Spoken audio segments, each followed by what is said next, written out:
Tasado na po sa susunod na Abril ang magiging laban ni pambansang kamao nating Manny Pacquiao. Ang kanyang makakabakbaka na yan dati niyang kasparing sa training o pagsasanay na si Amir Khan.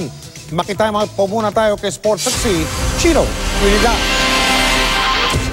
Si Amir Khan daw ang nakakuha ng pinakamataas na boto na magtanong sa Twitter si Senador Manny Pacquiao sa kanyang mga followers kung sino ang gusto nilang makalaban niya sa Abril 23 sa UAE. Kaya naman tiniyak daw ni Pacman na ang dati niyang sparring partner ang kanya makakaharap sa pagbabalik niya sa ring.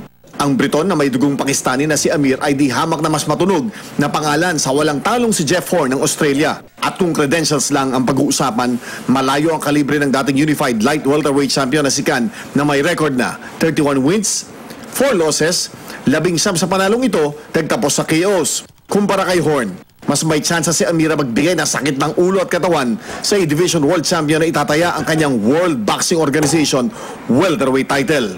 Sa kanyang Snapchat, nagpahayag pa ng kagalakan si Amir Khan. Nagpakita pa ng kumpiyansa na kakayanin niya ang laban sa dating sparring dahil kabisado raw niya si Pacquiao. 2011 ang huli nagkasama sina Pacman at Khan bilang sparring partners. Nag-iensayo sa Baguio doon si Pacquiao para sa laban niya kay Shane Mosley. At ang mga storya noon sa loob ng training camp, may pagmamalaki pa si Amir Khan sa social media accounts na napabagsak pa niya si Manny sa sparring sessions. Pinabulaanan nito ni Coach Freddie Roach noong 2014 nang lumitaw ang pangalan ni Amir bilang posibleng kalaban ni Pacquiao. Sa matagal na pagsasama nga raw ni Pacquiao at Khan sa training camp, 4 na beses ding nasaktan ng matindi si Khan. Kung meron isang dadalhin si Amir sa kanilang pagtatapat ni Pacquiao sa Abril 23, ito ay ang bilis ng mga kamao at mga paa niya.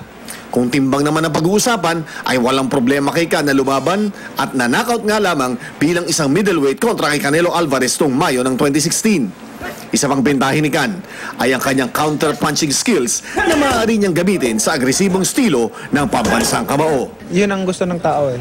May inaayos lang na mga kunti na lang, mga maliit na bagay naman. Chino Trinidad, Nagtutok, 24 Oras.